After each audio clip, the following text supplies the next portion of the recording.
Assalamualaikum warahmatullahi wabarakatuh. Waalaikumsalam warahmatullahi wabarakatuh. Alhamdulillah rabbil alamin wa bihi nasta'inu ala umuri dunya waddin wa ala alihi wa sahbihi ajmain. Amma ba'du. Para siswa dan siswi SMK Nurul Islam dari Ikatan Remaja Masjid, dari Paskibra terkhususnya SMK Nurul Islam.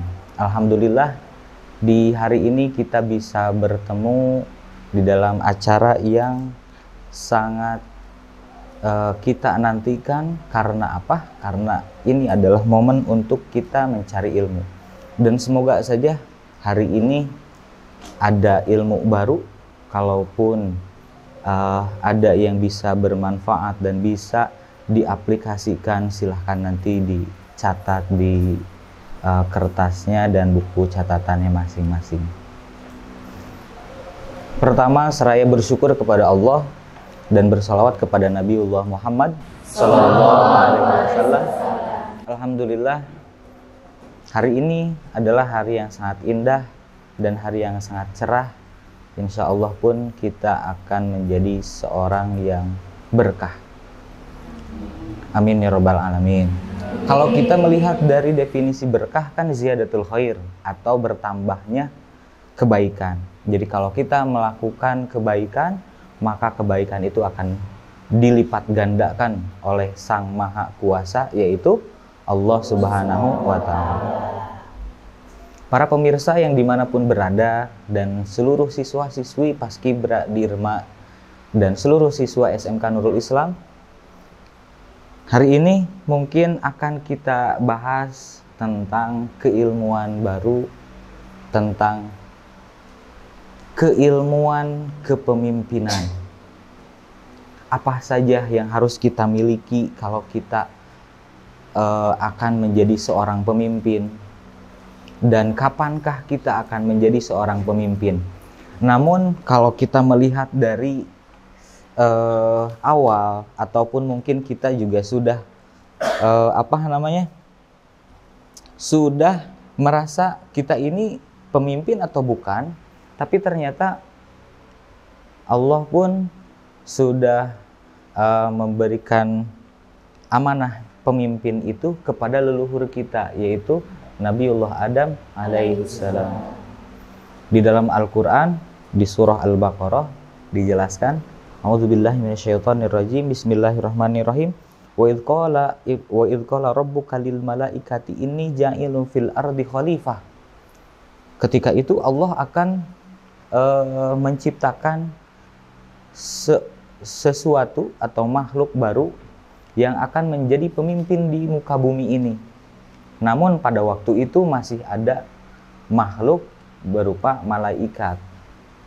Dan malaikat yang kala itu yang sangat dekat dan sangat patuh kepada Allah adalah Azazil.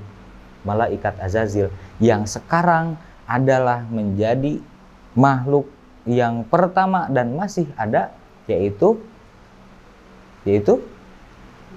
mungkin dari kalian ada yang menyebutnya Uwa atau Amang, yaitu setan ar-rajim, yaitu setan yang sangat jangan menjadikan kekeluargaan dengannya. Kalau setan itu sudah harga mati di dalam hati kita sebagai musuh yang nyata bagi kita. Bentuknya apapun di dalam hal ini adalah baik itu ajakan ataupun godaan, bisikan dan yang lainnya. Kemudian kita akan mungkin sedikit memaparkan kriteria kepemimpinan menurut Islam itu seperti apa. Kriteria kepemimpinan yang seharusnya dan idealnya. Mungkin kalau kita melihat dari sisi kesempurnaan, maka tidak akan adalah manusia yang menjadi sempurna. Karena apa? Kecuali Nabiullah Muhammad Sallallahu Alaihi Wasallam. Karena Nabi kita, Nabi Muhammad Sallallahu Alaihi Wasallam adalah Nabi yang manusia yang sangat sempurna dan tidak akan ada lagi setelahnya. Hanya satu saja, the one and only lah kalau misalkannya kalau kalian mungkin ngobrolnya, kalau anak-anak muda sekarang, para ngabers gitu kan, ngobrolnya mungkin the one and only. Kemudian kalau kita melihat dan ada yang mempertanyakan, emang Islam itu mengatur tentang kepemimpinan ya? Oh enggak mungkin. Oh bisa jadi. Sudah jelas. Kalau kita lihat dari fikih, kan ada yang namanya sholat, zakat, itu dinamakan dengan fikih ibadah. Kemudian ada yang tentang pinjam meminjam, gadai menggadai, itu disebutnya dengan fikih muamalah. Kemudian selanjutnya ada tentang mohon maaf mungkin kalau di sini yang belum tahu, tapi hanya untuk pembelajaran saja, ada tentang rujuk, tolak, yang kayak gitu, itu disebut dengan fikih munakahah. Yang mungkin sebagian para pemirsa sudah ada yang mengetahui, tapi saya pun mungkin belum begitu tahu karena dengan posisi yang seperti ini. Kemudian ada ternyata yang disebut dengan fikih siyasah. Ini adalah tentang hukum-hukum bagaimana Islam mengatur tentang kepemimpinan. Dan disinilah kita sebagai siswa SMK Nurul Islam yang memiliki slogan sekolah modern berbasis religi, kita pun harus berdasarkan syariat agama, dan setelah itu kita pun harus sesuai dengan aturan-aturan negara kita. Karena leluhur kita suka bilang kan, di mana bumi dipijak, di situ langit dijunjung. Jadi kalau misalkannya kita datang ke Nurul Islam, kalau misalkannya kita mau hidup rukun, aman, nyaman di Nurul Islam, kita harus mengikuti peraturan yang ada di Nurul Islam. Begitupun kalau misalkannya kita menjadi seorang warga negara Indonesia, kita pun harus patuh kepada para pejabat, para pemimpin yang memangku kepemimpinan di negara kita. Karena apa? Karena Islam pun kalau misalkannya kaum Adam setiap hari Jumat upami naon namina teh khutbah Jumat, osok nguping pangintennya, osok nguping walaupun nunutan meureunnan saalit. Sok aya materi ina teh tentang awalnya atiullah wa atiur rasul ulil amri minkum. Jadi di sini Allah pun menyuruh kita itu taat kepada Allah, taat kepada Rasul. Dan yang ketiga ini kita pun harus patuh dan taat kepada pemimpin kita yang memangku kebijakan di negara ini dan dimanapun kita berada. Misal, kalau misalkannya nanti seorang siswa yang ada di sini menjadi warga negara Indonesia yang kebetulan menuntut ilmu lagi ke luar negeri, ke Jepang, Korea, Cina, Amerika, ataupun London, ataupun Timur Tengah, kita pun harus mengikuti peraturan yang ada di sana. Karena kita adalah seorang warga juga di sana. Nah, kemudian kalau kita struktur kepemimpinannya harus seperti apa yang tadi? Pertama, kita harus menjadi amanah. Amanah ini adalah sesuatu yang sangat mungkin bisa dikatakan mudah, mungkin juga bisa dikatakan susah. Karena apa? Karena amanah ini kalau kita melihat dari sisi bahasa, sangat mudah sekali jika kita mau mengikuti syariat Islam menjadi seseorang yang amanah. Contoh kecil adalah kita sebagai siswa sudah diamanahi menjadi siswa, berarti kita harus melakukan tugas siswa itu apa. Seorang pendidik, peserta didik itu seperti apa? Berarti kita harus menuntut ilmu. Jadi kalau misalkannya kita harus ada tugas, ya harus dikerjakan. Kalau misalkan kita memiliki pelatih di Paskibra ataupun di Irma ataupun di eskul yang lain, mau di pramuka dan yang lainnya.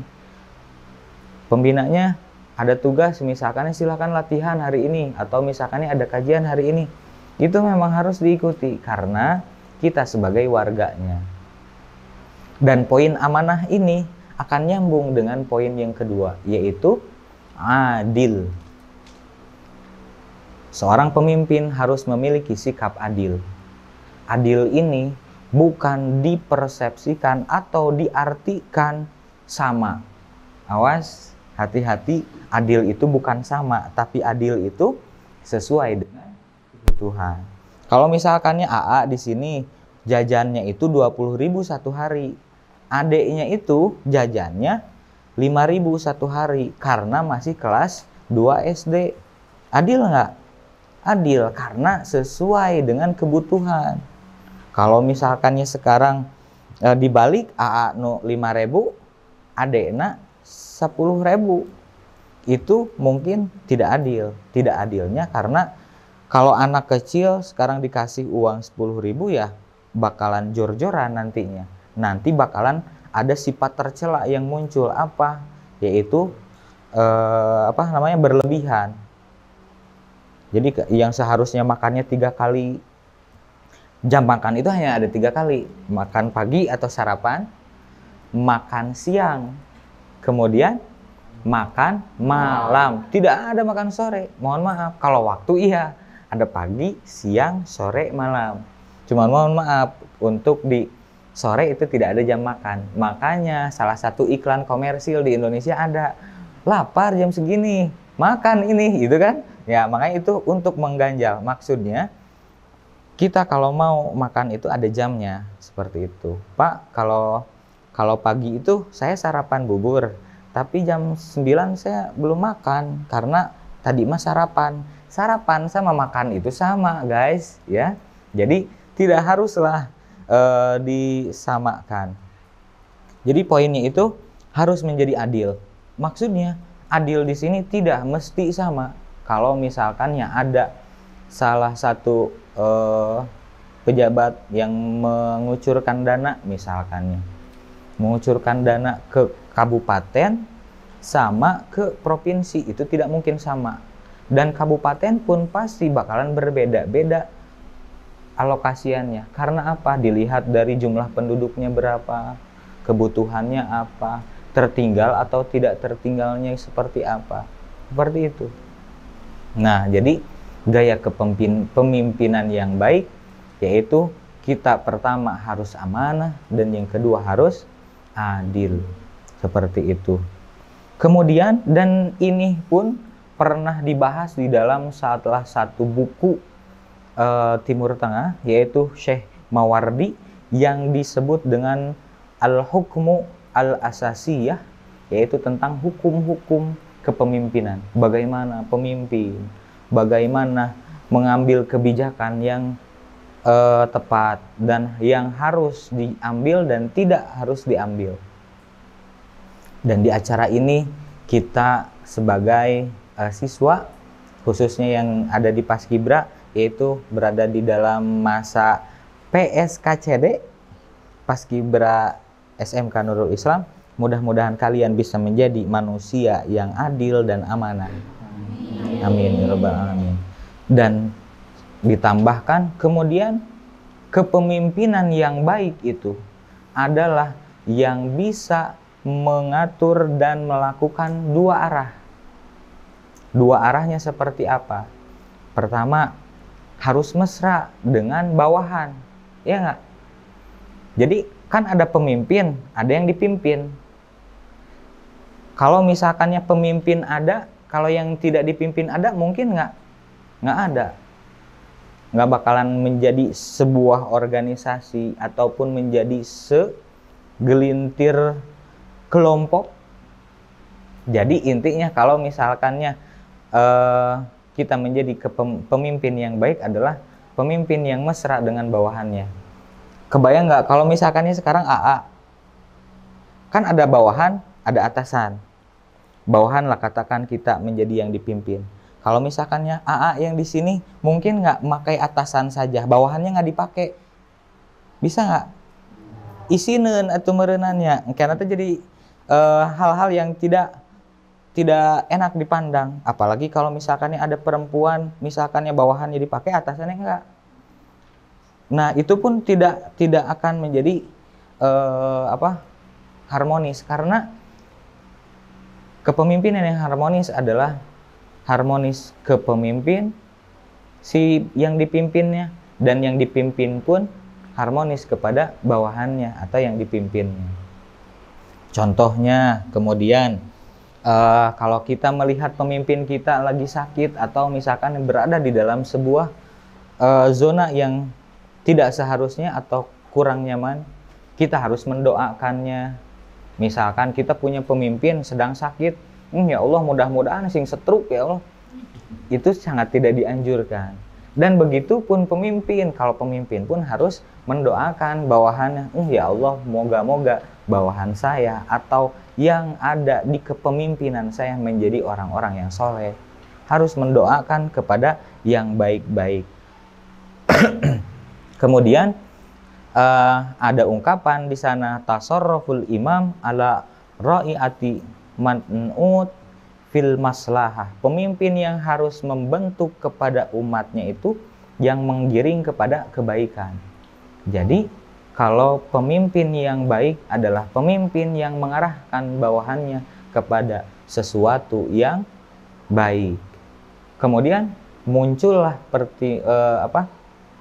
pertanyaan, Pak, kalau misalkannya ada pemimpin tapi atau ketua lah, misalkan ada ketua tapi menyuruh di dalam keburukan, apakah kita harus panut dan taat kepadanya? Jelas tidak, karena di sini ada yang disebut dengan amar ma'ruf nahi mungkar kalau di Islam. Jadi mana yang harus kita turuti dan mana yang harus kita tinggalkan dan kita lawan. Kalau misalkannya ada pelatih menyuruh, "Hei, ayo push up dari pagi sampai sore," kan nggak mungkin juga, ya nggak? Mungkin itu bisa jadi di dalam lisan saja, dan itu pun pasti dengan pertimbangan yang sangat matang sekali. Makanya untuk menjadi seorang pemimpin di negara kita khususnya, mau itu kita lihat saja untuk pemimpin kelas atau disebut dengan KM, ketua kelas, pasti kita melihat kriterianya, ya nggak? Oh, dia tuh punya kriteria pemimpin. Oh, dia ini bagus di dalam memimpinnya, ngajaknya enak. Jadi nggak asal tunjuk aja. Jadi pemimpin yang baik adalah yang mengajak dengan kebaikan. Hei, orang angkatan bangkuna, tapi dia juga sambil megang. Nggak mengandalkan curugnya saja. Iya, nah kapalih dia, iya kapalih itu. Itu adalah kepemimpinan yang otoriter atau sangat tidak disarankan di dalam Islam.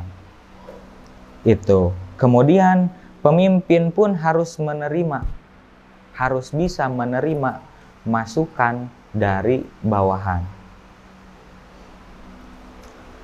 Dalam waktu itu khalifah atau kita sebut dengan Sayyidi Umar bin Khattab pernah ditegur oleh warganya. Kepada waktu itu ada kejadian masyarakat Arab itu sulit untuk menikah. Karena pada waktu itu mahar untuk seorang orang Arab di sana sangat tinggi. Kemudian ada instruksi dari bawahannya, kalau misalkannya seperti ini kita tidak akan menikah. Misalkan teh ayeuna seueur pemudi di Arab kapungkur teh nu teu acan nikah, narikahna teh sarepuh. Mungkin bisa dikatakan wanita karir atau apanya, beda lagi dengan laki-laki. Mohon maaf, bukan saya pembelaan gitu kan. Maksudnya bagi para senior dan para netizen yang berbahagia. Maksudnya karena laki-laki itu adalah kalau guru saya dulu bilang, Profesor Mahmud bilangnya, kalau laki-laki adalah piramida terbalik, kalau perempuan adalah piramida biasa. Nuju ngora mah seueur keneh nora resepeunnya, tos rada sepuh ningali ih do beunghar, Oh tapi dah geus kolot atau beda lagi dengan laki-laki. Kalau laki-laki ayeuna mah gaduh ka bogoh teh bora darekeut garmungeun misalkeun teh. Karena laki-laki itu piramida terbalik. Di awalnya mungkin biasa saja aja, tapi menambah kedewasaan, menambah faktor ekonomi dan edukasi, kepintarannya dan yang lainnya, semakin pintar, semakin dikagumi oleh para kaum yang lainnya. Iya ya, dia itu sebenarnya gini, padahal masih umuran segini loh, gitu bedanya. Dan pada waktu itu orang Arab, kembali lagi ke kisah yang tadi Sayyidina Umar bin Khattab menyarankan untuk tidak diatur oleh pemerintah. Jadi pada waktu itu disarankanlah berapapun mahar yang diatur oleh pemerintah.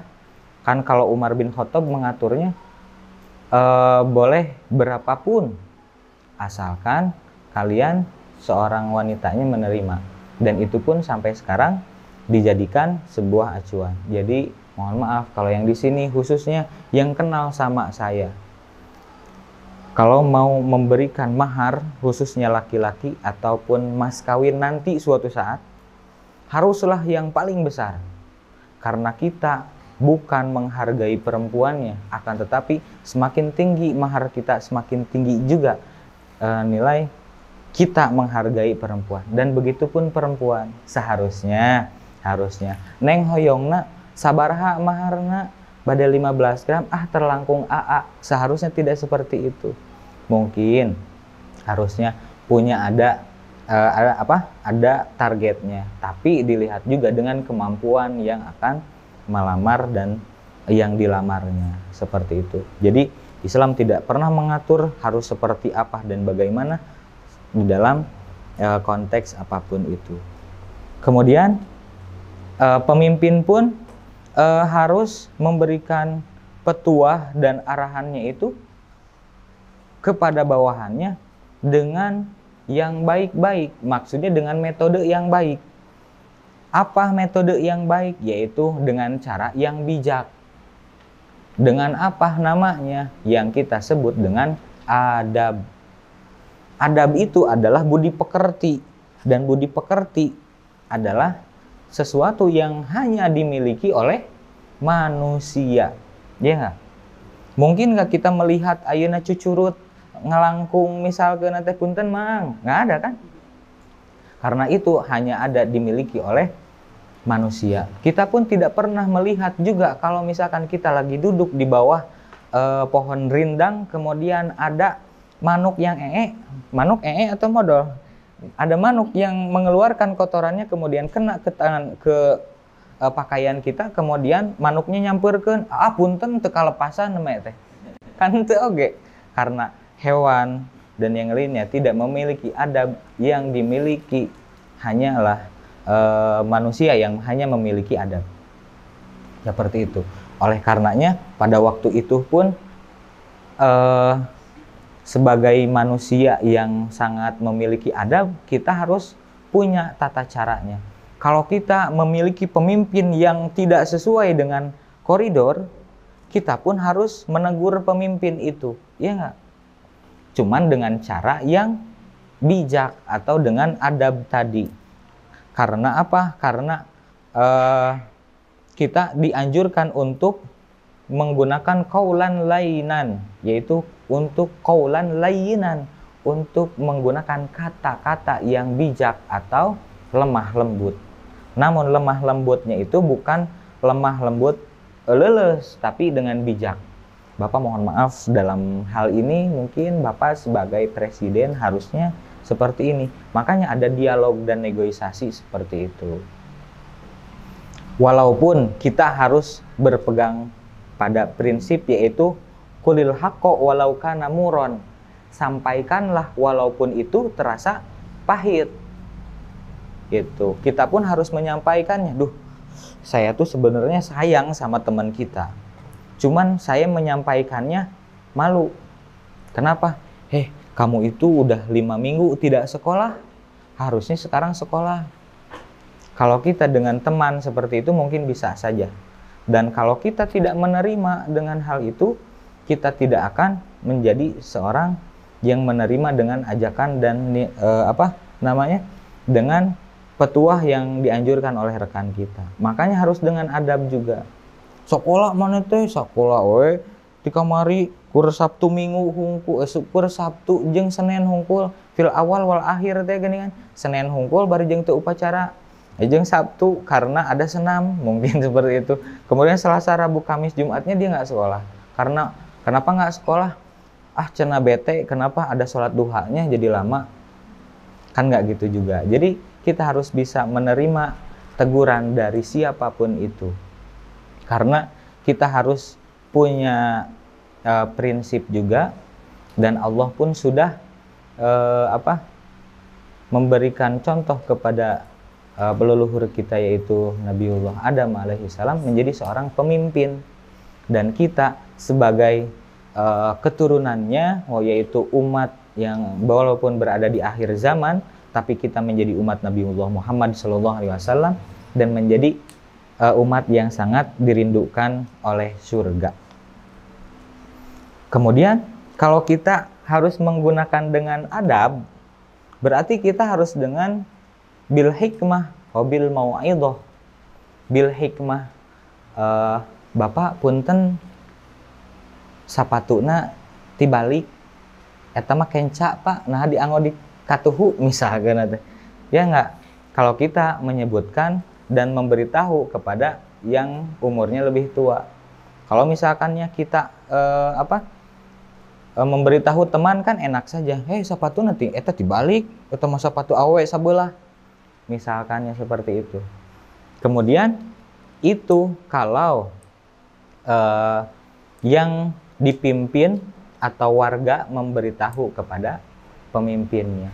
Begitupun pemimpin, jangan seolah-olah karena kita menjadi pemimpin atau menjadi ketua, jangan semenah-menah memberikan instruksi.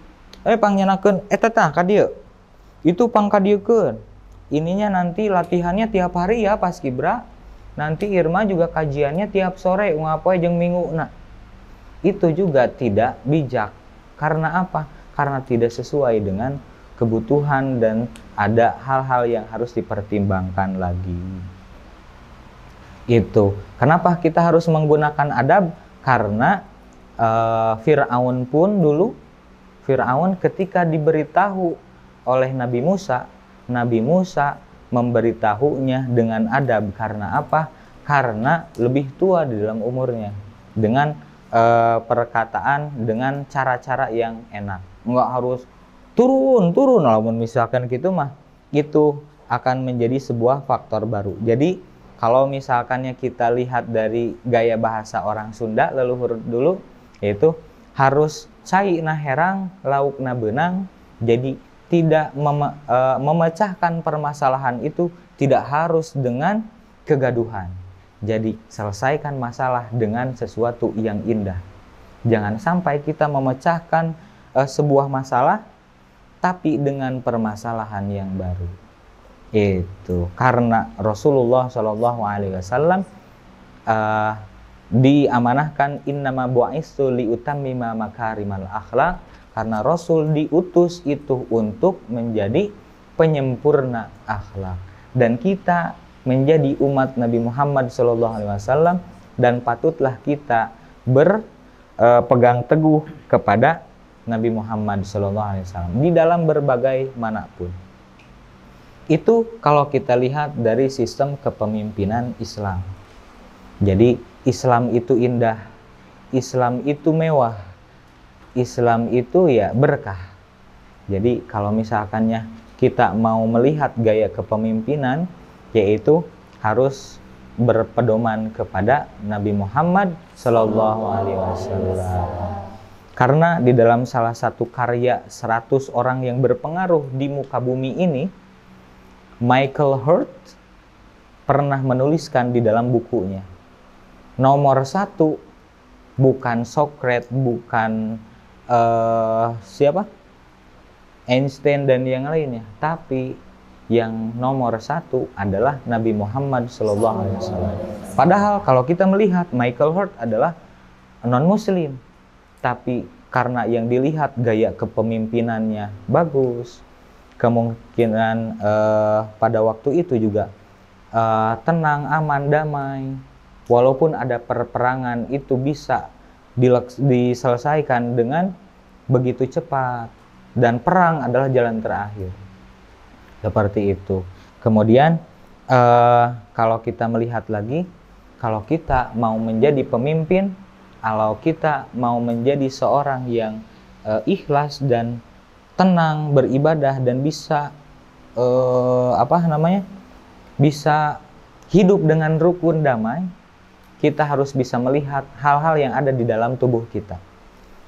Kita memiliki 2 telinga dan kita memiliki 1 mulut. Itu berarti kita harus good listening dan tidak harus good speaking. Maksudnya, jangan banyak bicara, tapi banyaklah mendengarkan. Kalau kita menjadi pemimpin harus banyak mendengarkan. Oh, kita ini kurang ini loh, kita harus perbaiki lagi. Itu yang menjadikan sebuah analogi di dalam perumpamaan di dalam kehidupan kita. Kalau kita melihat, mohonnya kita punya 2 telinga dan kita hanya memiliki 1 mulut. Berarti jangan terlalu banyak ngomong, tapi kita memiliki 2 tangan. Berarti kita harus banyak beraktivitas, melakukan hal-hal yang baik. Seperti itu. Seperti latihan, belajar, dan yang lainnya. Itu adalah hal-hal yang baik sekali. Dan para pemirsa yang berbahagia, siswa-siswi SMK Nurul Islam, mungkin ini yang bisa disampaikan untuk gaya kepemimpinan Islam, dan ini sangat dianjurkan dan patut dilaksanakan di dalam kehidupan sehari-hari. Karena sejatinya kita adalah seorang pemimpin. Setiap pemimpin akan dipertanyakan tentang kepemimpinannya, termasuk kita pribadi. AA memimpin dirinya sendiri, dan ketua Paskibra memimpin Paskibranya, dan Pak Apip sebagai pembinanya pun menjadi pemimpin di dalam eskul Paskibranya. Kemudian di atasnya ada Pak Hamdan sebagai PKM kesiswaan, dan itu menjadi pemimpin di seluruh eskulnya, dan sampai ke Bapak Kepala Sekolah ke atas, dan seterusnya. Dan kita pun harus menjadi pemimpin, dan kita pun harus menjadi orang yang dipimpin dengan baik. Pesan terakhir yang tadi, punya 2 telinga, punya 2 tangan, tapi kita hanya punya 1 mulut. Jadi lakukan yang kalian bisa, jangan terlalu banyak ngobrol atau berbicara. Do it saja, do it. Mungkin dari yang lainnya akan ada sesi tanya jawab. Ada yang mau dipertanyakan, silahkan. Ada yang ditanyakan nggak? Kalau misalkannya tidak, mungkin dicukupkan seperti ini. Atau cukup saja? Cukup saja, cukup? Cukup. Mungkin nanti kalau misalkannya ada hal-hal yang patut dibicarakan lebih lanjut dan yang lain, boleh di belakang layar. Dan bagi para pemirsa, bagi yang kurang paham dan mungkin Bapak pun memiliki banyak sekali kekurangan, mohon dikoreksi di kolom komentar. Dan jangan lupa like and subscribe. Kalau bukan kita sebagai siswa Smagnis, mau siapa lagi? Dan siapa kita adalah seorang yang berada di kepemimpinan SMK Nurul Islam. Jadi jangan lupa untuk nonton seperti itu. Baik para pemimpin, para dewan guru dan yang lainnya, dan seluruh siswa yang dimanapun berada, pergunakan kuota dengan bijak, dengan amanah, yaitu dengan ilmu-ilmu yang baru. Terima kasih. Wallahul muwaffiq ila aqwamit thoriq, billahi fi sabilil haq. Wassalamualaikum warahmatullahi wabarakatuh. Waalaikumsalam warahmatullahi wabarakatuh.